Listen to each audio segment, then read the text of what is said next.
او بیا فیقتل ثم یتوب الله علی القاتل. دی الله جل جلاله د توبې توفیق ورکړي هغه کس ته چې کم کس زه شهید کړی مثال په تور او دیم شهید یعنی کافر ته الله د توبې توفیق ورکړي او د الله په لار کې شهید شي نو الله په دې خلکو باندې تعجب کوي خپل رحمت یعنی رضا وکي. وان سهل ابن حنيف قال قال رسول الله من سأل الله الشهادة بصدق بلغه الله منازل الشهداء وان مات على فراشه. رسول الله علیه السلام فرمایي کوم سړی چې د الله نه په صدق دل سره سأل الله دې باندې زما یو بیان مکمل موجود دی مقامات اربعه مقام ولی مقام نبی مقام صحابي مقام شهید. اته سو ګوره په دې حدیث باندې ما کړل 2 غنټې سکم سړی چې په صدق دل سره شهادت غواړي د الله نام بلغه الله منازل الشهداء الله به شهادت منزل تور سوین ما تعالی فراشی اگر کده په خپل بستر باندې مړ شي نو مطلب دا نه چې تدل تناسب دواګانی کې په بستر سملی او چې زه په صدق دل سره شهادت غواړم دین دار چې ته د الله په لار کې تلې د کې اعتراض ده چې ابو بکر او خالد بن ولید شهیدان دي کنه دي نو هغه شهیدان دي ولی هغه اسباب د شهادت اختیار کړل میدان د جهاد ته تل نو بیا جهاد شهادت یو صورت د یو حقیقت دی هغه تل د جهاد په میدان کې خپل کشش کوشش کړل نو حقیقت د شهادت هغه ته نه دی میلا صورت د شهادت او حقیقت د شهادت ورته میلاو دی. د حدیث کې حقیقت د شهادت مراد دی صورت د شهادت نه دی مراد. صورت د شهادت دار چې ته میدان جنگ تلاړی او الته جسم کټ شو دې ته صورت د شهادت او دویم دی حقیقت د شهادت تلاړی د جهاد میدان ته خو الله ستا جسم کټ کول ستا په تقدیر کې نو لیکلی او ترالی په خپل بستر مړ شي نو ته شهید. دا مطلب نه چې موږ دلته نازل الله مرګ د شهادت را الله مرګ د شهادت را. وعن انس ان الربيع بنت البراء وهي ام حارثة بن سراقة اتت النبي صلى الله عليه وسلم فقالت يا نبي الله الا تحدثني عن حارثة وكان قتل يوم بدر اصابه سهم غرب فان كان في الجنة صبرت وان كان غير ذلك اجتهدت عليه في البكاء. هاي دسی زنانوی ربیع بنت البراء داراله چې د امور د حارثه ابن سراقه و نبی علیہ السلام تراله یا نبی الله خبر را کړه حارثه مبارکی په بدر کې شهید شوی او زهم اصحاب السهم غش ورته رسیدلو کچارته په جنت کې نو صبر بو کوم ټیک دا او کچارته په جنت کې نه چې ځان په جړه سم لیونه کوم. فقال يا ام حارثه پیغمبر ته د حارثه مور انها جنان في الجنه وان ابنك اصاب الفردوس الاعلى بشیر په جنت فردوس کې دی. نو دین دا خې چې ګوره په شهید باندې زنانه د وای چې شهید شوی نه نو چې بیا په جړه وکم پته دا لګي دا عقیده او نظریه څنګه جوړو شهید مړ نه دی نو چې مړ نه دی جړه په ولي. وانه قال انطلق رسول الله واصحابه حتى سبقوا المشركين الى بدر وجاء المشركون فقال رسول الله قوموا الى جنة عرضها السماوات والارض. قال عمر بن الحمام بخ دا به خوشاله په وخت کې د خوشاله جملې دي. فقال رسول الله ويل ما يحملك على قولك بخ قال لا والله يا رسول الله قسم دسنه د الله رسول زما دي الله قسم الا رجاء ان اكون من اهلها مگر رجاء امید ان اكون دا چې من اهلها د دې اهل زو. قال فانك من اهلها تر دې اهل. قال فاخرج تمرات من قرنه فجعل ياكل منه ثم قال لئن انا حييته حتى اكل تمراتي انها لحياه طويله. قال فرمى بما كان معه من التمر ثم قاتلهم حتى قتل. انس غزوه بدر موقع رسول الله صلى الله عليه وسلم دغه صحابه د مدینه منورین روان شو او د مشرکانو نو مخکې بدر ته ورسېدو. کله چې د مشرکانو لښکر راغی نو نبی علیه الصلاة والسلام هغه فرمایل د جنت په لار باندې ودرېږئ يقوم الى جنة عرضها السماوات چې د هغې عرض یعنی د اسمان او د ځمکې برابر دی اوږدوالی. صحابي عمر چې کوم رضی الله تعالی عنہ ابن حمام الانصاری چې څنګه دا واورید نو او بخ ډیر خو رسول الله علیه السلام ورته چې دا بخ دی ولي وای دا د خوشاله په وخت کې عمر ورته چې د الله رسول دا ګوره ما د تعجب د واجب نه دی ویلي بخ قال والله الا رجا د دې د واجب نه مين دی ویل الله رسول بلکې ما په حقیقت کې د الفاظ دارزو اظهار په دې کړل چې زبم جنتی جوړ شم نبی علی السلام ورته په دې کې شک نشته حضرت عمر رضی الله تعالی عنہ رسول الله صلی الله علیه وسلم نه کله دا بشارت واورید چې زبم جوړ شم نو هغه خپل تیرکش ورته کم وای دای د کجوري ای راواغستو اوای خول خوراک د هغه شروع کوي ویلو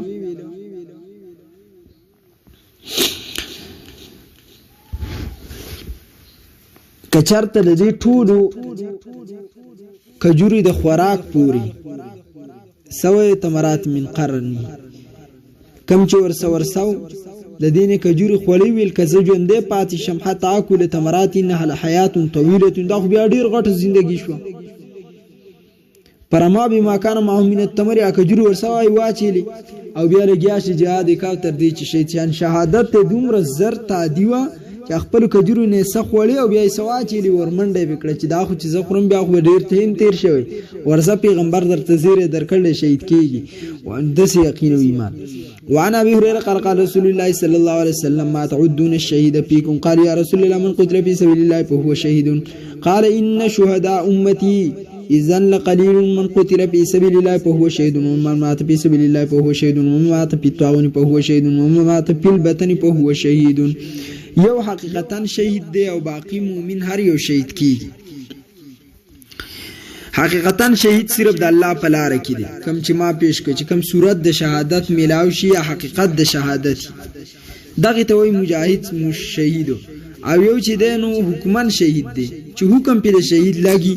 نو حکم د شهید کې تعاون والا دی د خېټې مرز په اخر الفاظو کې ذکر شو دا ټول قسمونو پکې راځي دا حکمن شهیدان دي باقی چې کوم شهادت دی نو حقیقت د شهادت چې دی هغه صرف دغه یو دی او صورت وان عبد الله بن عمرو قال قال رسول الله ما من غازيه او سريه تغزو فتغنم وتسلم الا كانوا قد تعجلوا ثلثي اجورهم وما من غازيه او سريه تحفق وتصاب الا تم اجورهم عبد الله بن عمر رضی الله تعالی عنہ رسول الله فرمایل jihad کول والا چې کوم jihad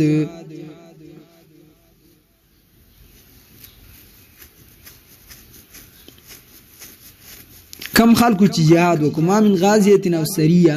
غزا او سریه تغزو غزای و پتغنما غنیمت اصل کو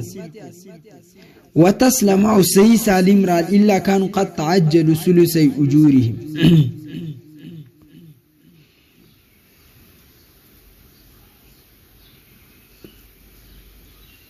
وما من غازية أو سرية تحبق وتصاب إلا تم أجورهم بنبي عليه الصلاة والسلام فرمایي چې دوه قسمه خلک زیو خو jihad تاغزي چې واپس راشي هغه غنیمت راوړ نو دیوتا درې میساج ثلثي اجوري دوی سي اجرون دیوتا اصلي او پورا اجر چې دی هغه خلکو تاثیرېږي چې د الله په لار کې زخمی شي تحبق وتصاب یا زخمی شي یا غوتا شهادت ورسېږي دوی ته پورا اجر الله ورکړي وعن ابي هريره قال قال رسول الله من مات ولم يغزو ولم يحدث به نفسه مات على شعبة من نفاق. ابو هريره رسول الله فرمایي چې کوم سړی کوم مسلمان مړ شي او jihad یې کړي من مات ولم يغزو نغزات تلي لم يحدث به نفسه ني پزله کې د jihad اراده کړي مات على شعبة من نفاق د مرګ چې د یو قسمه د منافقت په حالت کې دته د مرګ را دته د مرګ یو قسمه د منافقت په حالت کې الله الله ځکه دا څنګه زلده چې پاغي کې د jihad مين رانه شي وانا ابي موسى قال جاء رجل النبي صلى الله عليه وسلم قال الرجل يقاتل للمغنم والرجل يقاتل للذكر والرجل يقاتل ليرى مكانه فمن في سبيل قال من قاتل لتكون كلمة الله هي العليا فهو في سبيل الله. جهاد خوري قسمونه یو هغه کس چې د مال غنیمت د پاره جهاد کې یو هغه چې د شهرت د پاره للذکر چې خلق ما یاد کی یقاتل لیرا مکانه فمن فی سبیل الله کم یو پکې یو کس چې دی هغه دی چې د ذکر د شهرت د پاره چې خلق ما یاد کی دی د پاره جنگ کوي او یو هغه دی چې لیرا مکانه دی د پاره چې خلق د مرتبه ویني بهادری خلقو ته وخی نو په دې کې کم یو د الله په لار کې دی د الله نبی فرمایا غلی تكون کلمت الله هي العليا فهو في سبيل الله چې د الله د دین د سر بلندۍ د پاره کم jihad کې دا مجاهد سي وانا نسنا رسول الله صلی الله علیه من غزوه تبوک فدنا من المدينه مدينه رانزيش فقال ان بالمدينه اقوام ما سرتم مسيرا ولا قطعتم واديا الا كانوا معكم وفي روايه الا شركوا في الاجر قالوا يا رسول الله وهم بالمدينه قالوا هم بالمدينه حبسهم العذر نو دیو ته عذر د دی وجه نه دی تاسو په جنگ کې یو شانتي شریک دي چې راکم تاسو په مدینه کې مرګري ناس دي د غزوه تبوک نه چې نبی عليه الصلاه والسلام را واپس شو صحیح شو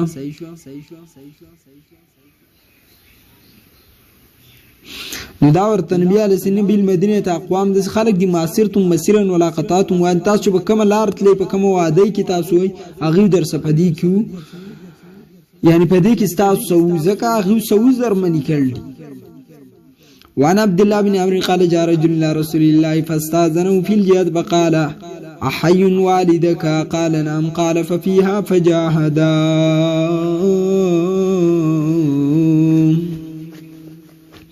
سړی راغی د الله نبی ته اجازه غواړي د جهاد په باره کې نبی عليه السلام ورته احي والدك مور دی ژوندې دا ورته ها قال ففيه ما جاهدا چې مور دی ژوندې دا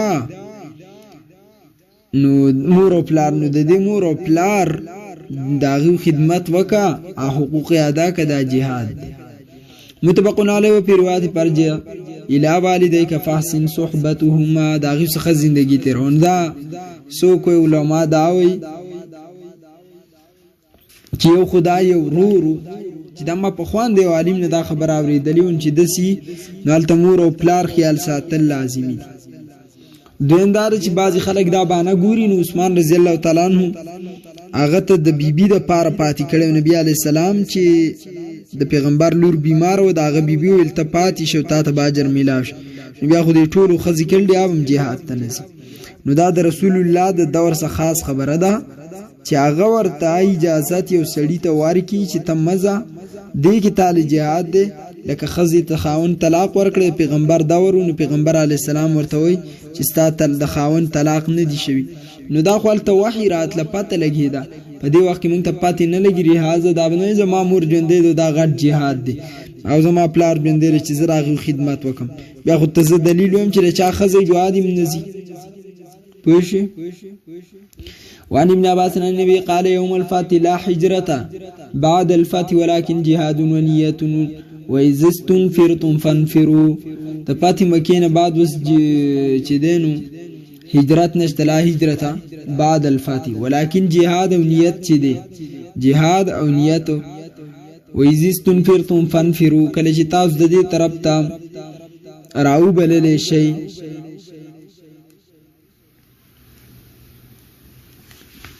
نو تاسو راشه او په دې کې به تاسو تل لازم دي دا خاص هجرت پر زیات چې کم د مکه مکرمه مدینه ته شوی واغو چې دا وس نشته ځکه مکه خو دارالاسلام جوړ کړی شو او د هجرت ضرورت نشته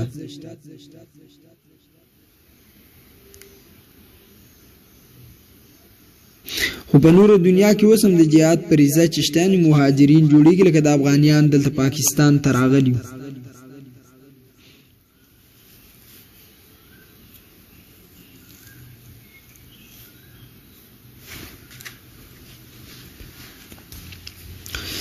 الفصل الثاني